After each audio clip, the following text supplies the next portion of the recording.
नमस्कार विद्यार्थी मित्रांनो, व्याकरण कट्टा या यूट्यूब चॅनलवर आपल्या सर्वांचं स्वागत आहे. आता आपण पाहायचं आहे 10वी बोर्ड एक्झाम यामधील प्रश्न क्रमांक 5 यामध्ये आपण आत्मकथन हे पाहत आहोत. सुरुवातीला आपण आत्मकथन म्हणजे काय हे पाहूया. आत्मकथन म्हणजे स्वतःच्या आयुष्याविषयी माहिती किंवा वृत्तांत. आपण ज्या गोष्टीचे आत्मवृत्त लिहित आहोत ती व्यक्ती किंवा वस्तू, मग ती सजीव असो किंवा निर्जीव असो, आपण ती स्वतः आहोत अशी कल्पना करून ते लेखन लिहिण्याच्या प्रकाराला आपण आत्मवृत्त असं म्हणतो. 10वीच्या बोर्डाच्या परीक्षेमध्ये आत्मकथन या 8 गुणांच्या प्रश्नाला फारच खूप महत्त्व आहे. आत्मकथन लिहित असताना काही महत्त्वाच्या बाबी लक्षात ठेवायच्या. माणसांप्रमाणेच प्राणी, पक्षी, जलचर, वनस्पती यांनाही भावभावना, सुखदुःख असतात असं मानायचं आणि त्यावर लेखन करायचं.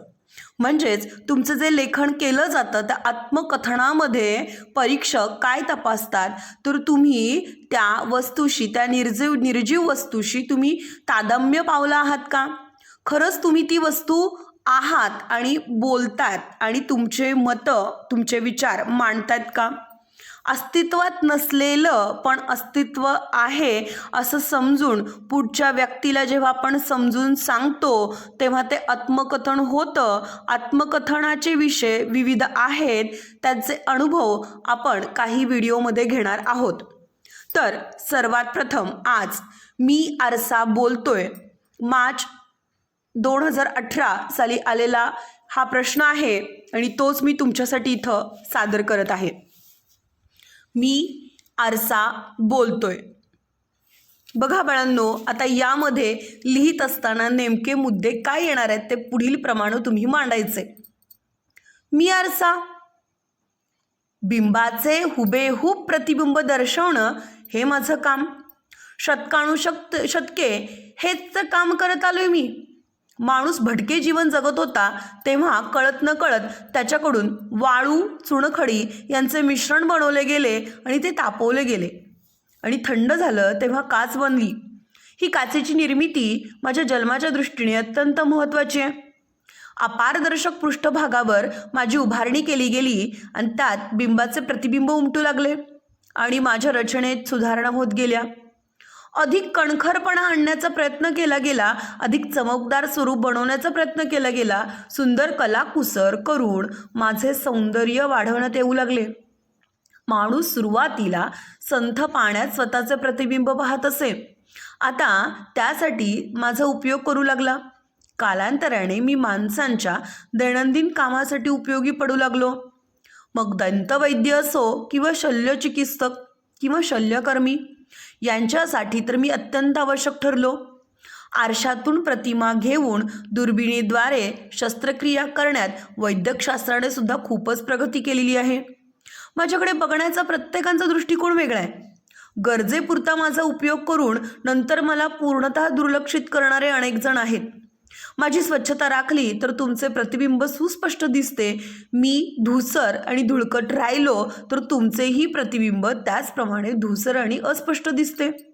पण तुमचा दृष्टिकोन मात्र सकारात्मक हवा बरं का.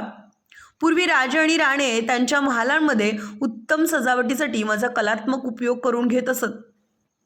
त्यावरूनच राजांची रसिकता आणि सौंदर्यदृष्टी यांची कलात्मकता दिसून येते. मंदिरांमध्ये सुद्धा काही ठिकाणी माझा उपयोग कलात्मकतेने केलेला दिसून येतो. 2 आरशांमध्ये विशिष्ट कोण केला तर जितक्या आणि जशा प्रतिमा दिसतात त्यातून वैज्ञानिक उपकरणासाठी माझा वैशिष्ट्यपूर्ण उपयोग केला जातो. मी अनेक क्षेत्रात माणसांच्या उपयोगीच पडतो. पहा किती छान दिसतोस असं जर आपल्याला कोणी म्हटलं तर आपण लगेचच जाऊन आरशात बघतो. किंवा हे बघ, प्रत्येक माणसाचं स्वतःवर प्रेम असतं.